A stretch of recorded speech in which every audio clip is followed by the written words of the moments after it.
Shalom, family. Let's look at some news around Israel and America for today. I'll cover more, just one video touching on some world news tomorrow. Today is being a bit busy with the ministry and getting out to the hospital and doing other things.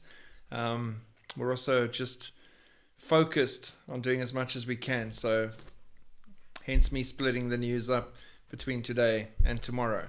And then we'll dive into more important things like scripture and the word of God, which I prefer to do, Bible characters and Hebrew word of the day and things like that. But for today, focusing on Israel, there's been a couple of interesting stories of late. And the best one that I'll start with is U.S. Senator Graham tells fellow Republicans, if America pulls the plug on Israel, God will pull the plug on the U.S. 100% perfect, spot on, and we've done that video months and months ago, if not in last year, but I think it was beginning of this year, where I touched on the whole blessings and curses thing from the Bible, and I gave examples through American history in the dealings between America and Israel, and every time America's been pummeled by natural disasters and chaos directly into how they've dealt with Israel. And you can see the connections, and we can see the connections all over the world. In countries like South Africa, we can see what's happening in our country as our political leadership takes such a rabid anti-Israel, anti-God stance against them. And we can see that blessing and curse reacting here. So it's a real thing whether people want to believe it or not, and it is eternal. Then Hamas has signaled flexibility regarding hostage talks. Israel insists, however, that the terror group must disarm. The organization's negotiators in Egypt reportedly eased some of the demands that previously derailed the talks. Speaking on condition of anonymity, an Arab leader cautioned that despite the shift, significant differences remain between the parties. One of the main sticking points is Hamas refuses to disarm, a condition emphasized by Israel, the United States, and Western countries. And it's such a simple thing, but Hamas is scared. The minute they lay their weapons down, they're dead. And they should be scared. But they have been in previous negotiations given the opportunity to leave with money safely and their families to a different country, and they won't be harmed for now. They never took that deal. They want to hold on to their weapons and stay where they are. Jerusalem indicated that Israel will only call off its planned military operation in Gaza City if Hamas meets key demands. Israeli Prime Minister Netanyahu recently stressed Israel does not want long-term control of Gaza, but seeks to remove Hamas from power. Key Israeli demands include the release of the remaining 50 Israeli hostages, which includes about 20 which are alive and the rest are dead, including living and deceased, disarmament of Hamas operatives, and the demilitarization of Gaza after the war. However, Hamas remains opposed. Hezbollah, to give you an example of a similar group also funded by the octopus Iran, Hezbollah leader Naim Qassem warned on Friday it would confront the Lebanese government militarily if Beirut proceeded with its pledge to disarm the Iranian-backed organization. Although Hezbollah has been significantly weakened by its war with Israel, it still retains enough military strength to challenge Lebanon's armed forces. So there's another example of a terrorist organization in a similar situation also refusing to disarm. They don't want to, and they're not going to, because their aim is the destruction of Israel. Their aim is control and the spread of the evil that they're propagating. Netanyahu rejected the partial hostage deal, and Israel then geared up for nationwide strikes. The Prime Minister's office clarifies Israel will agree to a deal on condition that all hostages are released in a single go. Way overdue. I would have said that a year ago. Israeli frustration over the war in Gaza erupts in fierce protests. Protesters demanding a deal to free hostages in Gaza attempted to shut down the country on Sunday, yesterday, in one of the largest and fiercest protests in 22 months of war. Organized representing the families of hostages claimed that hundreds of thousands of people took part. So, sorry, let me just weigh in here. I totally understand the protesters' point of view. I do. If that was my son, my brother, my father as a hostage in those hellish conditions, and I'd seen how they've turned into skeletons, if they were even still alive, I would be desperate to get them back, probably to the point of going in there myself and trying to retrieve them and dying in the process. But so I get their frustration. They're trying with all hope that theirs will be the next one that's released. But I am 100% behind Netanyahu and his government that we have been shown proof over the entirety of this war's deals, negotiations, and ceasefires that they keep lying and releasing the barest minimum while more and more are dying in exchange for multiples of terrorists and convicted murderers. It cannot carry on that way. They need to demand the release of all at once, or they need to go in and finish the job. They can't carry on with this much longer. It needs to come to an end. It's run its course. So it's a difficult one for both sides. And again, I understand both sides. Then Israeli envoy to the UN's Albanese FPA Williams said murder, rape make Hamas a terrorist group. Now, Albanese has always been anti-Israel, pro-Hamas, pro-Palestine, pro-everything that's against Israel, and has had some nasty things to say about Israel in the past. We've covered a lot of that. This is their latest little blunder from the UN. Calling yourself a political party does not provide you refuge from being a murderer, ambassador to the US Yechiel later said.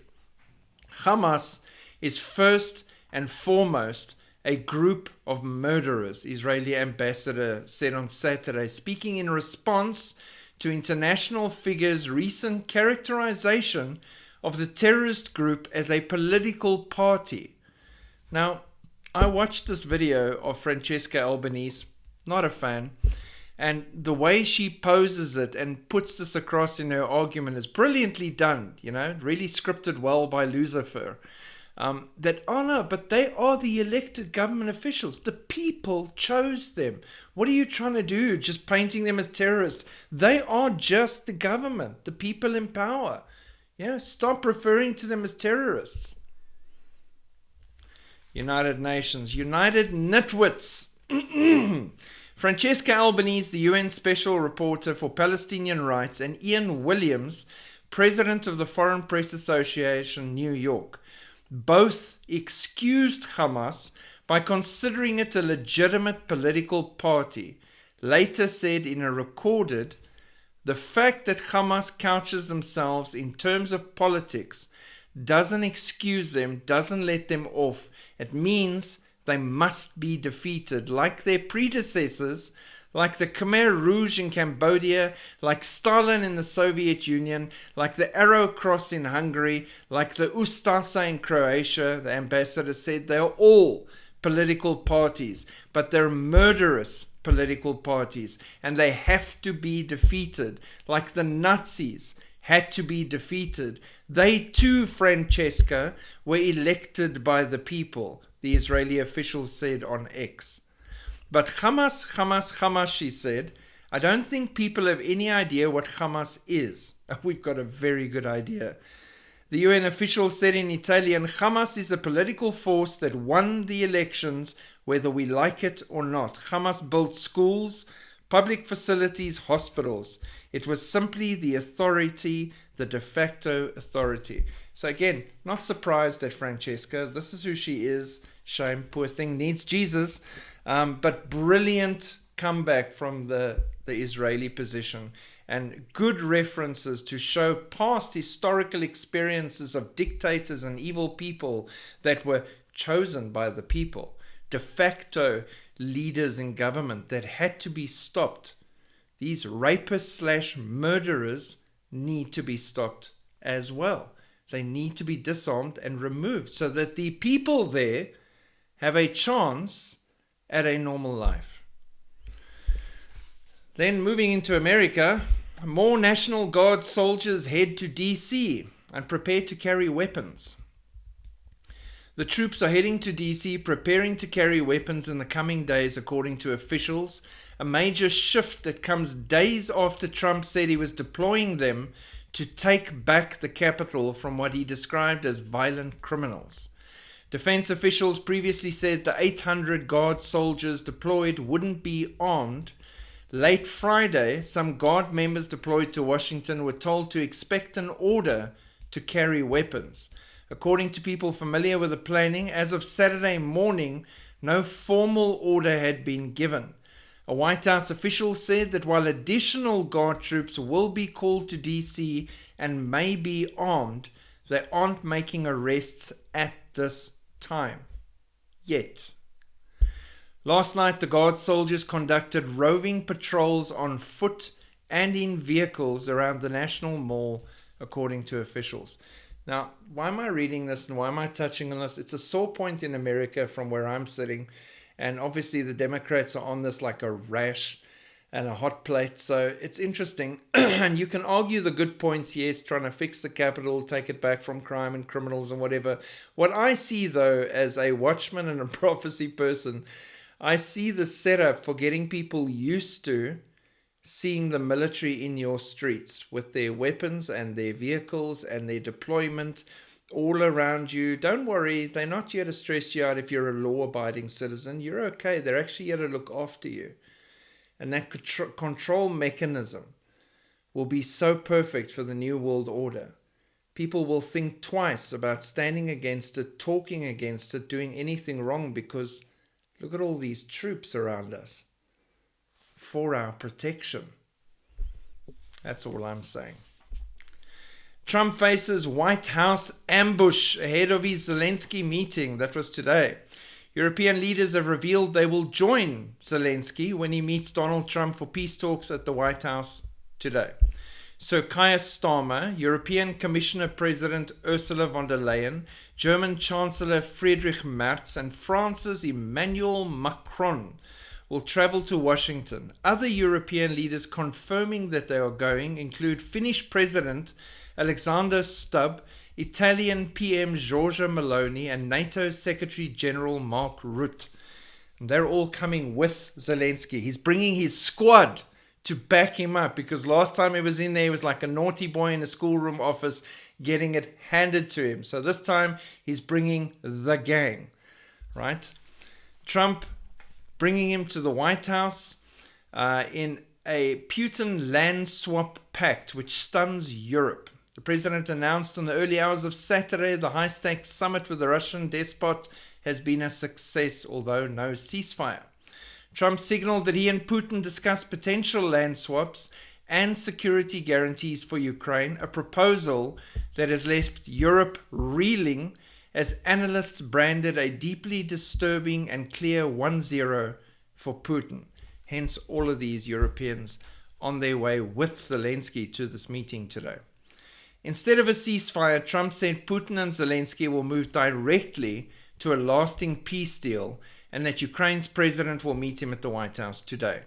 Right? It is a better deal to go straight to a complete peace deal than to have a ceasefire and carry on fighting. Makes more sense to me, so I'd give Donald a point for that. Writing on his Truth Social platform, the president said it was determined that by all the best ways to end the horrific war between Russia and Ukraine is to go directly to a peace agreement, which would end the war, not a mere ceasefire. President Zelensky is coming to DC, the Oval Office, on Monday afternoon. If all works out, we will schedule a meeting with President Putin afterwards. They've also checked if Zelensky's going to wear a suit, apparently, multiple times. He's confirmed a jacket. Can't make this up.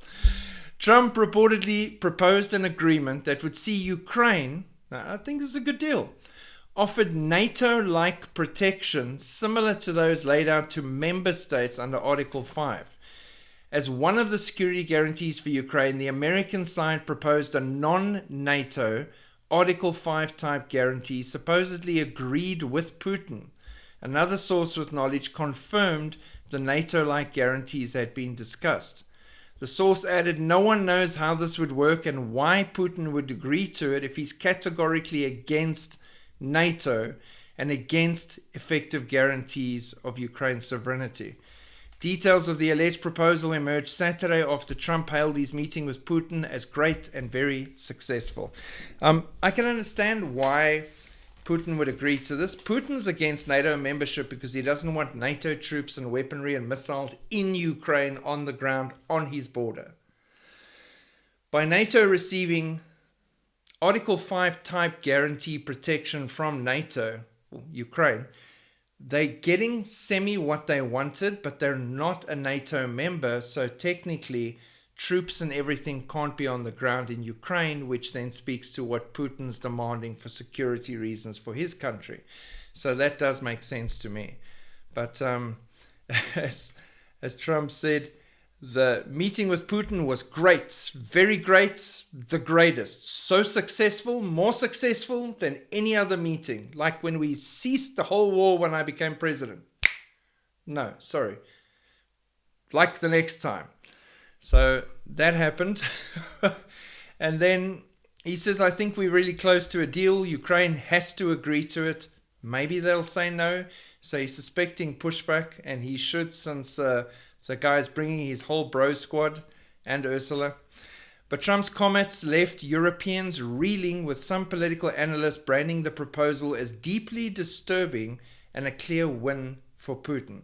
Some people will never be happy, and some people just want war. And sadly, us who read the Bible knows that those people are going to get that war very, very soon and very shortly.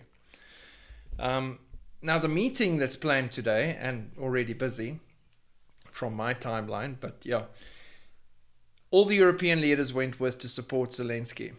But Trump's not stupid. So this is the outline. 12 p.m., European leaders arrive at the White House. 1 p.m., President greets the President of Ukraine. 1:15 p.m., the President participates in a bilateral meeting with the President of Ukraine. None of the other leaders are welcome. 2:15 p.m., the President greets the European leaders. So he's putting them all on ice on their own until he's done with Zelensky. Zelensky might have brought his squad, but they can't go with him into the meeting. Clever.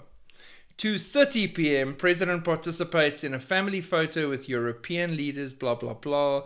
3 p.m., President participates in a multilateral meeting with European leaders, blah, blah, blah. So very, very clever move. Interesting. The backup's not going to help Zelensky at all, because the big stuff's going to happen when the two of them are alone in the room. And it's interesting. The other thing that jumped out for me is the news stories from his meeting with Putin. He has the flying Dorito of death and stealth fighters fly over as a show of force, which I thought was hilarious. And Putin's supposed to be scared of that. You know, oh, look how strong I am. Look, it looks like the bat plane because I'm Batman. Maybe that was his angle. I don't know. But Putin's also one of those mega billionaires / trillionaires. He's probably also got his own bat plane. I don't see either of them saving Gotham, but that's just me. So interesting times, a lot happening, and we'll get more news on this tomorrow as to how the meeting went or didn't go and what went down, and we'll see what the future holds for this whole situation. But it'll be good to see it coming to a head and ending soon, and we will see. We will see. At the end of the day, we know it's all part of the plan. All the strings have been pulled correctly, and everyone in the background, regardless of which sides they're standing on, all working together for those standing in the darkness, behind the shadows, waiting to step forward into the light once the church is gone. So God is ultimately always and will always be in control. That's all you need to know. God bless. Keep looking up. Shalom.